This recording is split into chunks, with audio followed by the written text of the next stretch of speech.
Welcome, Santa Monica, to our first ever review of the Blue Notebook.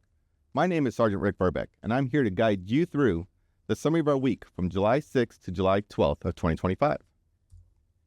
If you want to review the Blue Notebook in its entirety, then head down to the description and click on the link. If this is something you like and you want to see more of it on a weekly basis, drop a comment and let us know. And if you have any questions, feel free to drop that in the comments as well, and I'll do my best to answer them during next week's episode.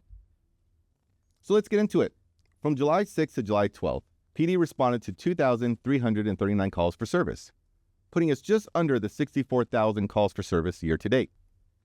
Of those 2,300 calls for service, 62 led to arrests, with 47 of them involving our homeless population.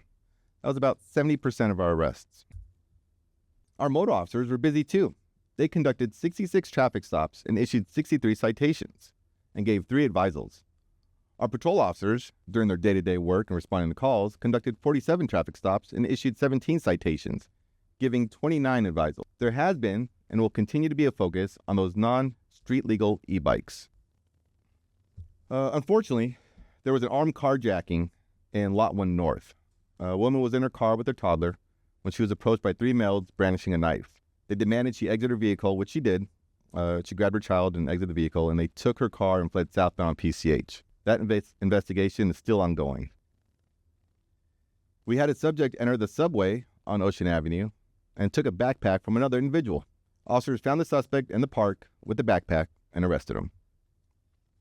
Our Directed Action Response Team, aka our DART team, have been busy contacting people in Powell Park and on the beach. They made 9 arrests, with many of them involving narcotics or locating persons on parole, and they were found to be in violation. Our Crime Impact Team, in conjunction with our DART detectives and our SMART Center, conducted a joint operation focusing on retail theft, which resulted in 6 arrests, 4 of them being felonies. Your Community Engagement Team has been busy with handling long-term issues and continuing to build community engagement. And we are preparing for this year's National Night Out. You know what? Let's get the camera on me. Guys, August 5th, from 5:30 to 8:30 is this year's National Night Out. It's a sports theme, all stars. I'm formally inviting you. Come to National Night Out. It's right in front of City Hall. You guys know where that's at. And I'll be in the dunk tank. So if you don't like how I'm doing this, you have a chance to dunk me in the water. All right, let's get back.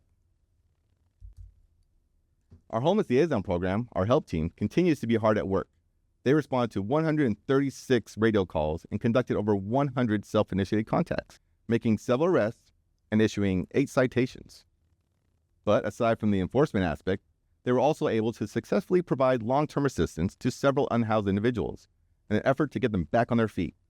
Our newly formed Samuel Bridge program continues to be successful in providing resources and relocating some of our unhoused population. Now let's talk about animal services. Animal Control, along with our fire department, rescued an injured crow hanging upside down in a tree about 30 feet high.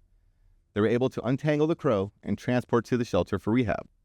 There were several of you that adopted our cats and dogs this week and have such a soft spot for animals, so thank you so much. There's still a lot more that needs to be adopted, so if you're looking for unconditional love, please stop by our animal shelter and give them a home. They will do nothing but love on you. There's about 42 cats and 27 dogs in our shelter right now. Last but definitely not least, our Harbor Services Unit has been busy both on land and at sea. They assisted the Marina del Rey Baywatch in helping a vessel in distress.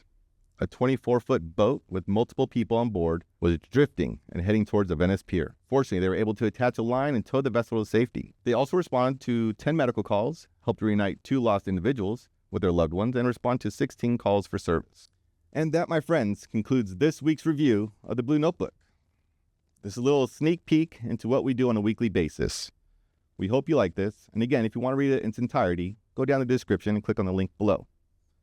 Until then, we'll see you next week. And remember, if you see something, say something. We can't do this without you.